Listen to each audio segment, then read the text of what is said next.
Hello and welcome to Mediumship Matters with me, Hannah McIntyre. And today I have got another great special guest interview. You can't believe it. You're so spoiled. And this is the wonderful Tammy Petruccelli, who I had the real honor of working with and meeting what feels like a lifetime ago, but it was probably 4 years ago at, Almost. at Arthur Findlay College. So hi, Tammy. Thank you for joining us. Hannah, hello. I am so pleased to be here. Thank you for having me. I'm really excited to have you on. Now, I've been looking at your website. I obviously follow you on social media. I see how much stuff you do. But for those of you who don't know, tell us all the plates that you spin. What do you do? Too much. I'm trying Yeah. to slow down a little bit. I've actually brought my daughter into the business with Oh, me. wow. She opened up the same time, like the same year I did. So I started as a Reiki master and opened up a little healing center out of the front of my home.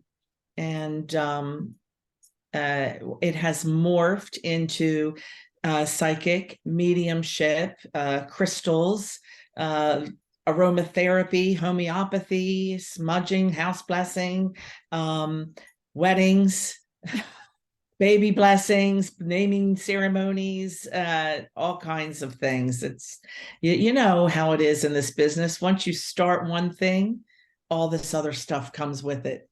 Yeah, for sure. So let's take it into bite-sized chunks. So you started, was your first ever foot in the door with this Reiki, or did you realize you're a medium first? What came first? Reiki. I thought I was clever.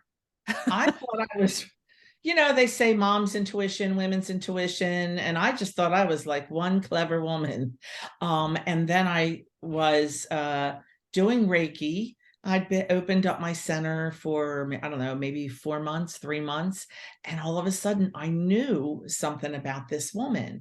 So she was a Jewish girl, and I knew from the name, Mhm. not has nothing to do with religion, but as I'm over her doing Reiki, I kept hearing in my head or seeing a photo of two Chinese little girls. And I'm like, what is going on? And I finally said to her, do you have two daughters? She said, yes. I said, are they Chinese? She said, they're South Korean. How did you know? I'm like, I don't know. I don't know how I knew. And then, the next client, I knew something about them. And the next client, I said, oh my God, I'm so sorry that your son disappointed you. Oh my God, you lost a dog. Oh my, it just kept snowballing. And I had no idea what was really, really going on.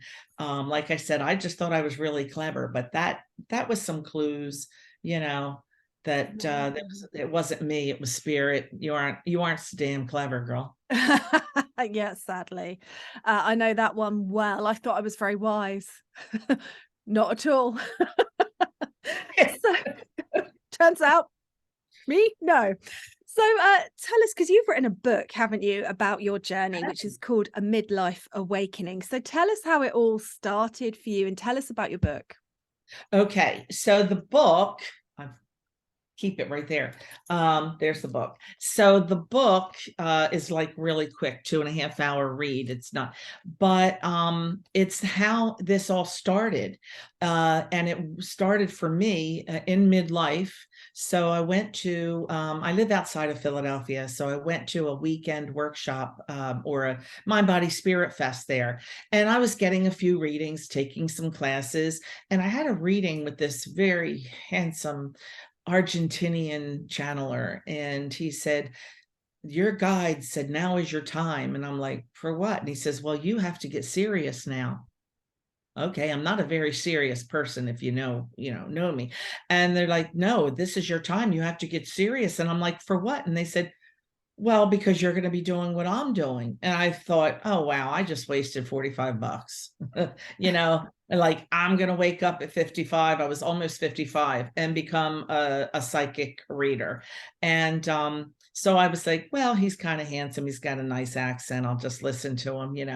And he said, they're telling me to repeat myself because you're not listening to me. But whoa, okay.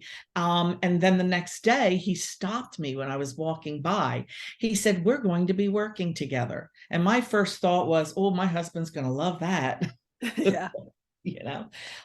And actually he was my first mentor. Oh, We wow. did connect. He did help me as this was all opening up. In fact, he would come on Tuesday nights once a month and run a meditation, guided meditation. He taught me how to run meditation. So, move in a couple years, and I started channeling, going into trance and channeling spontaneously during meditation. So the first half of the book are all the stories that, like Roberto's story of the foretelling. And as I'm working on clients and I'm seeing angels come into the room and, doing these readings and having angel communication and spirit communication and psychic communication, and I just started putting them in the computer. Like, oh, this is really interesting. Journaling, Mhm. my personal journaling. And then after I started the channeling, we started to record them, because they were happening every week. In fact, the second week it happened, my CD player actually stopped playing. When the message was over, the CD player turned back on. And at the end, I just looked at everybody and I said, I didn't touch that CD player. And a girl in the back says, I know you didn't because I was watching. So I started wanting to make a little pocketbook of, something small ladies could put in their purse or whatever on the nightstand with these channeled messages of encouragement, inspiration from the ascended masters, because they started to come in like one at a time. First it was Jesus Mother Mary, then it was Mary Magdalene, and then it was and Kuan Yin.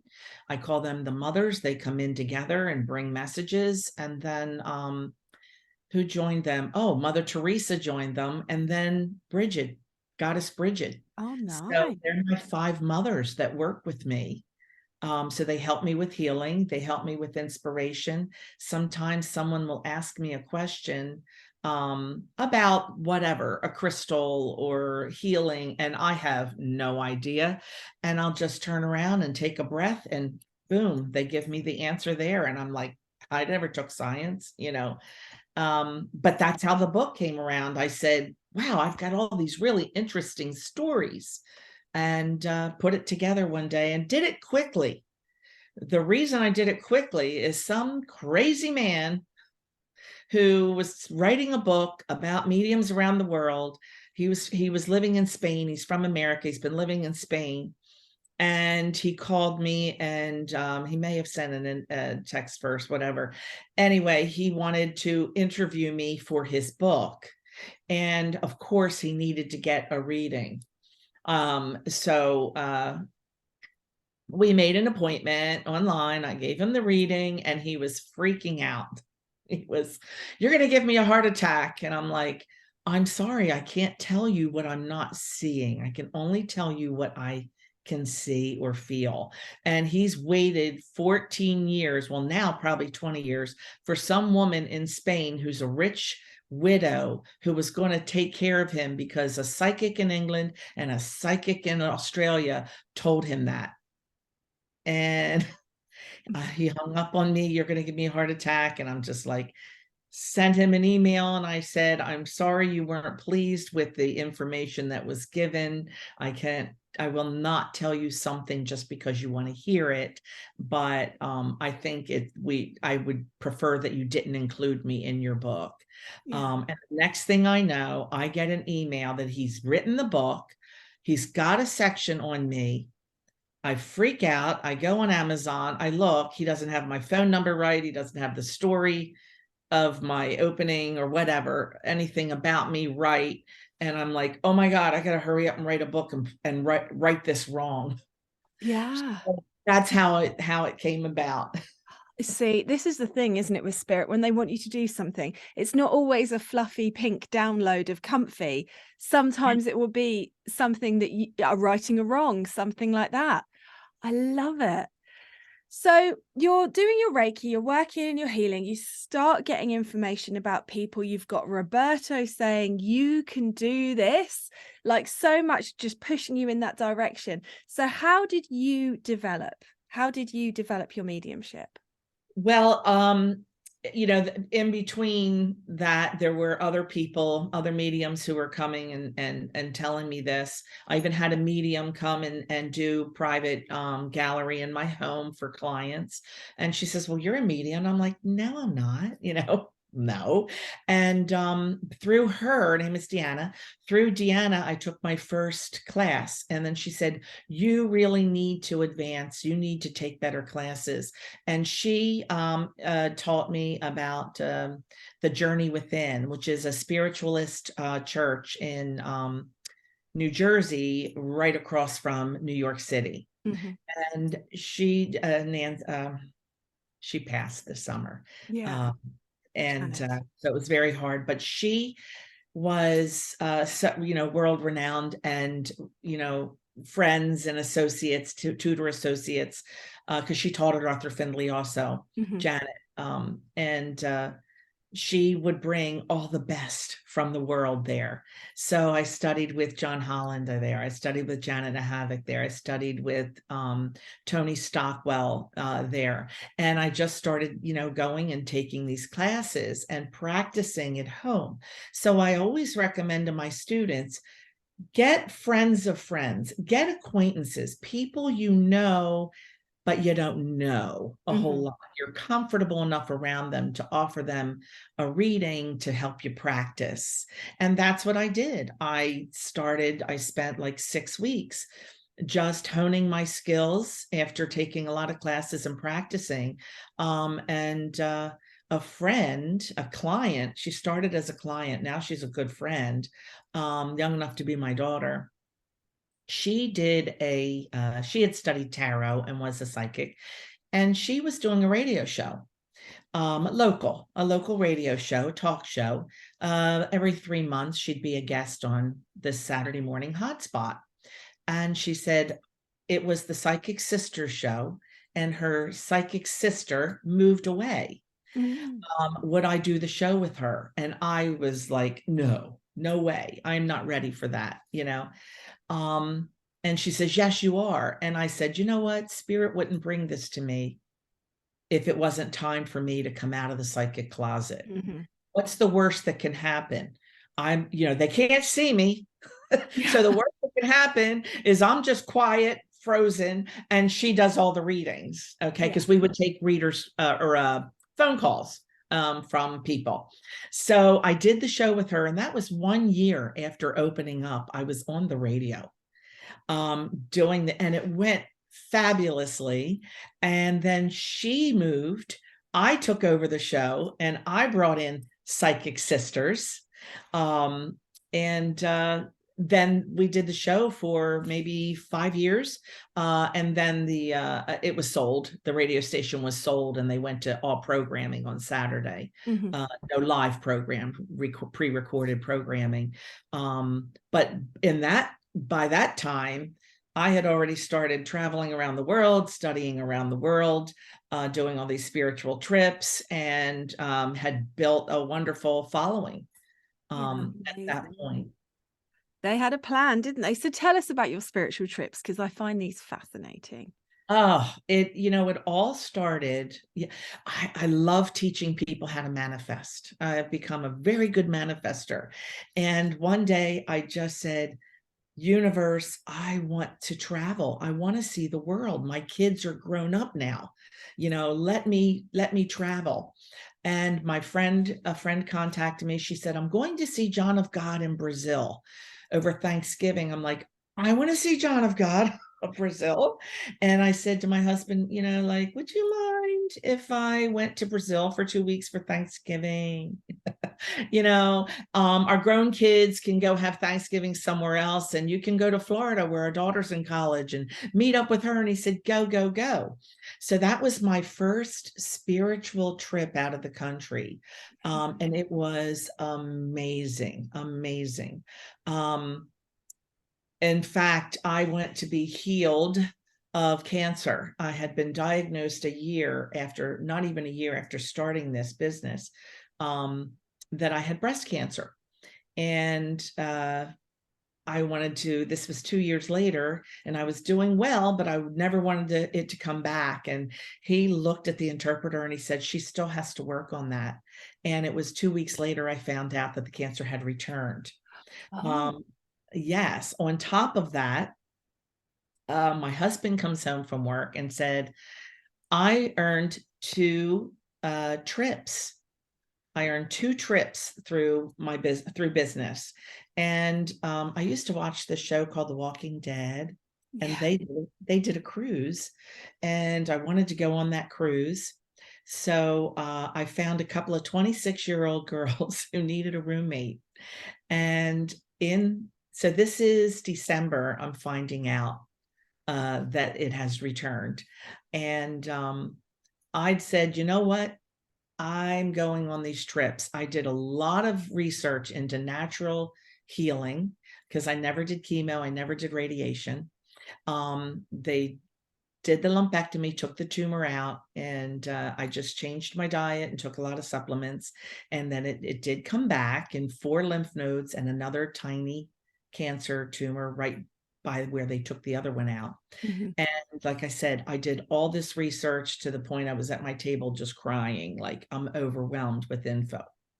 I said, this didn't happen overnight. I'm traveling. That January, I did my 4-day cruise, which was a blast. We had a blast meeting the actors from the television show. Mm-hmm. Then I came back and went to San Juan, Puerto Rico, and I did everything I wanted to do. I ziplined over the rainforest. I walked to the rainforest. I swam in the waterfalls. Whatever I wanted to do. We came back. We weren't home a few days and did 10 days in Hawaii on the Big Wow. Island. And my husband rented a car, and we drove from one side to the other to Hilo to see the house that started Reiki in the West. Mrs. Takata's original home. Wow. We went to every beach because in the Big Island, they have green beach sand, pink beach sand, black beach sand, salt and pepper beach sand. If I said green, if not green. And we went and collected sand from all these beaches. We took an airplane to watch the lava. I just did everything that I could possibly do because I didn't know what was ahead of me. Mm-hmm. When I came back, I said, I want to go to Mexico. There was a clinic there called Hope for Cancer, and I liked what they were doing. And my husband said, all right, we'll find a way and you'll go. And I went 3 weeks to Tijuana. Best thing I ever did. When I got there, the doctor did the ultrasound and he said, no tumors in your lymph nodes. I said, yes, 4. I had a biopsy. No tumors in your lymph nodes. In less than 8 weeks, I had cleared those 4 tumors. Wow. There was still one small 5x6 millimeter in the breast, but it wasn't getting a lot of food source. But I think that going on those trips, and I turned them, even though they weren't spiritual trips, I turned them into a spiritual trip. Mm-hmm. In the meantime, I had tightened up my diet. I had really got so much information about alternative herbs and things like that. And I was doing that. And I did a lot of meditation, and I asked spirit, what's going to happen? And they said, you are going to be fine. You are going to do this naturally, and you are going to be, we'll do this for you, but you have to share your knowledge. with others. Wow. So on top of all of this, work that I do, I also consult, not consult in a way where I tell people what to do, but I give them references. Mm-hmm. I lead them to education, Amazing. and suggestions. And I am still getting organic vitamin and herbal IVs a couple times a month to keep me cancer free. And it is 9 years now. Fantastic. 9 years. So I had a 50-50 chance of surviving 10 years with my diagnosis and my age. And of course, 5 years, they call you, a survivor, but am 9 years. Oh, And well done. no chemo, no radiation, no chemicals. Yeah. Incredible. And now So you take people on trips, don't you? Spiritual now, trips around the world. yes. So Glastonbury is my favorite. Mhm. And I've done 3 or 4 trips to Glastonbury. And I started by going to someone else's retreat, my medical Reiki Master, Raven Keys. She started a retreat. She lives there and in New York City. So I've taken others, and we did Ireland.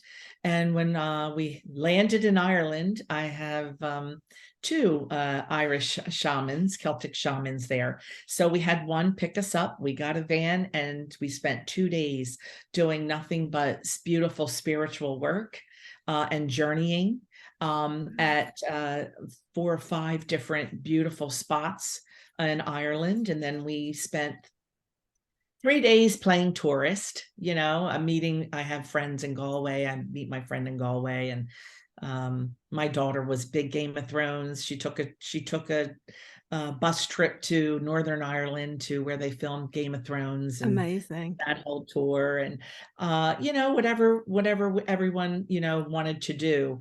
But oh my gosh, there's a whole nother book on just that. So we did Ireland and England in one trip. And then I went with another couple of tutors. In fact, India was with Lauren Rainbow from New Hampshire and Tony Stockwell. So we went to India on a spiritual trip, and finally got back this past October, almost 4 years, was able to get back over to India for this trip. And before COVID, I did India, Ireland, England, Italy, Egypt, and Spain. Wow. And Amazing. then we shut down for COVID. My husband was like, "It's not a race. Why are you booking all these trips?" And I said, "I feel like it is." And you were right. I feel like it is. I had to squeeze 3 years of trips into one. Well, you did it. So manifesting, you mentioned manifesting. What's your top tip for people who want to manifest a life of trips like you've had? First, you have to clear out to make space for the new. That's what a lot of people don't realize. And I really push it at full moon of clearing out. Well, you want this or you want that. Well, then make space for it to happen. Mm-hmm. A really interesting story is I went to Baltimore to do 2 house cleansings.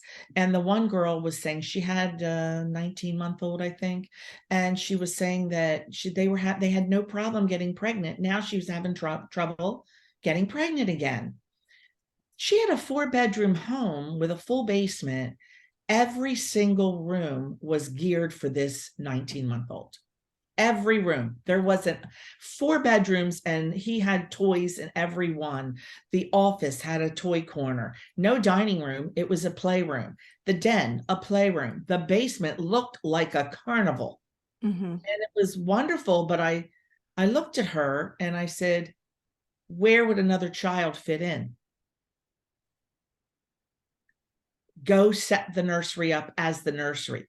Make a play area, and make the rest of your house. You need to cleanse the area or prepare for another child. And she wasn't preparing. I said, so if you were a spirit, who would you go to? The one that everything is around this one, there's no room for another child?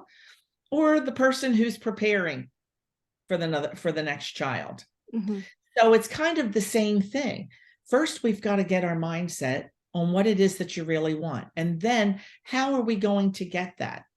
First of all, we have to clear out what does that mean? You want to travel? Clear out your schedule. Look at your travel miles, get a credit card that gives you airline miles or whatever.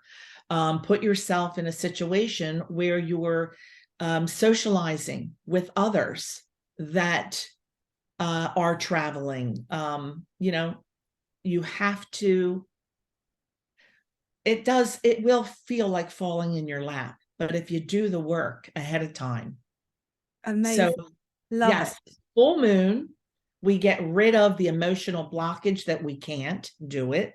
And how can we do it? And then new moon, we say, new moon, as you come up, fill my cup, fill my cup. Love it. Oh, I'm very sorry. That's fine. So talk to us about me, because I know you teach spiritual development and mediumship. What would you give advice to somebody who's just starting their journey, just starting to learn how to communicate? To definitely start at the beginning, learning what the clairs are and what ones are strong. What are you working with? We'll keep them strong, but at the same time, we're going to do exercises to get those other clairs opened, because the more clairs that you use, the better the communication is. Because what we don't always understand is, why am I seeing a photograph of two little Asian girls? Mm-hmm. Why am I seeing a dog? Why am I hearing the month of May, the month of May, the month of May? So learning to interpret all of those signs and symbols and trusting yourself. Just trust that you aren't crazy, that you are not making this stuff up. Why would I make up a picture of two little Asian girls? Mm-hmm. And trust yourself. Trust. You're not crazy. I literally have a behavioral center, is what they call it, that refers people to me. If I get a phone call, Dr. So-and-so referred me to you, I know that they went there because of the voices in their head, and they flunked the test, or should I say passed the test for schizophrenia. And those people in that office recognize psychic intuition and will Wow. send them to me to help them understand what they're experiencing. That's Therapists incredible. sending clients to a psychic. I love that. That gives me so much hope, because you do get a lot of flack, don't you, being out there online. So it's Um, lovely that it's starting to reach scientific ears and stuff like that. So tell us a story about a time where, I mean, obviously the story of the photograph is pretty amazing, but tell us some experiences you've had with spirit where they've blown your mind. oh my gosh. Well, this is in the book. A client that I had been working with for about 6 months. It's really funny. I love this client, and he's a big guy, bald head, big beard, the gauges. He's a tattoo artist, so he's tatted top to bottom. Not, you look at him and maybe some people would go, ooh, a little frightening. He's just a big teddy bear. Mhm. So he had been coming and getting Reiki treatments for emotional things he was going through. One day I'm sitting behind his head, beginning the Reiki session, and 8 angels came in the room, kneeled down, 4 on each side of him. And then another one, they were grayish blue. And then another one in gold and white was floating over his head. And I'm in, like, I don't know if you say awestruck, shock, Yeah. and in my head, I said, who are you? And the one in the gold and white said, I'm Gabriel. And he came because we asked. He asked. We came because he asked. Yeah. And I was there behind him for quite a while. And then I was like, angels, I don't know what to do. I've got to do something, So I got up to take my next position for Reiki, which was to his right arm area. And it felt like I walked into a sumo wrestling suit or something. I could just feel this energy force field. And I said to him, I said, Buzz, I said, this is a really different session today. He said, I know. He's crying. He says, I know. I can feel the energy. I said, but dude, you have 9 angels in here working on you. And he just starts pouring. He says, I have prayed every day for a week for angelic intervention in my life. I said, Wow. well, must have been 9 days because they're here. So I finished the right side. I was walking to the other side of his body. I cry when I say this story. All the angels stood up and they stepped back from the table, and they said, you've got this. We'll hold sacred space for you. Oh, And it just blew my mind. Just wow. blew my mind that, because it wasn't just seeing something in my head. It was hearing the messages and the confidence that the angels were helping me work, Yeah. because my client asked, and this is what I said, manifest. He wanted angelic intervention. Yeah. It happened. It was happening, and he needed confirmation to know that it was happening. And they used me to tell him. Amazing. It was. And Wow. the book is filled with crazy, crazy stuff like that. I love it. What amazing stories. Now, you are like me. You love to do platform mediumship as well, don't you? Reading to a crowd. So how often do you do that? Not as often as I'd like. I have a lot of private galleries Mhm. where I go to people's homes and do them. And because of COVID, they weren't really getting together in those large Yeah. groups. So now they're just starting to build up. Um, Amazing. but normally it was maybe 4 or 5 times a year. So I'd like to get back to at least a half a dozen times a year. We were doing these great psychic dinners in Northeast Philadelphia at a tavern. And they were wonderful, but the tavern got sold and then COVID Oh, hit. Yeah. So I was working some wineries, the Elks Club, another country club. But I've got to manifest it. I got to sit down and do it. yeah, for sure. Because I always remember seeing you sing at Arthur Findlay College in the talent show at the end. And I always think of you, it, I understand that platform gallery readings are not for everybody, but if you're like me and you want to be on the stage, they're a great place to work. They're such good energy, aren't they? Well, Hannah, I do also sing. I know. Well, I remember you singing. It was lovely. So My you're husband still, and I have a band. yeah, you're getting your stage fix. You see, if I didn't have mediumship, there'd be no reason for me to be out there. Well, there's still a reason for you to be out there because you are so funny. This woman is so hilarious. Kept us in stitches. Every meal was such a pleasure because you were at our table. I have to tell you, Oh, we had at fun, Arthur didn't we? Findlay, we had such a wonderful time. Yeah, best lunch table I've ever had at AFC, I have to say. We had such a really good time. It was so good. So you have your Monday nights that you teach on Zoom. You do a bit of platform. You do your one-on-ones that you do online or over the phone. You've got your book. You've got your trips to India. You've got your healing work. Did I also see you do end-of-life doula work? I do. I do. Wow. How did you get Yeah. into that?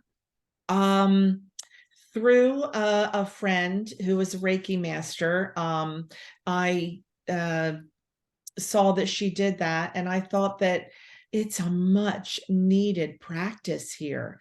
I mean, really, only birthing doulas are just starting to get caught on. Mhm. But the end of life is the most amazing experience that you can have, because to see someone or be with someone as they're transitioning, and to understand what a beautiful, beautiful time it really is.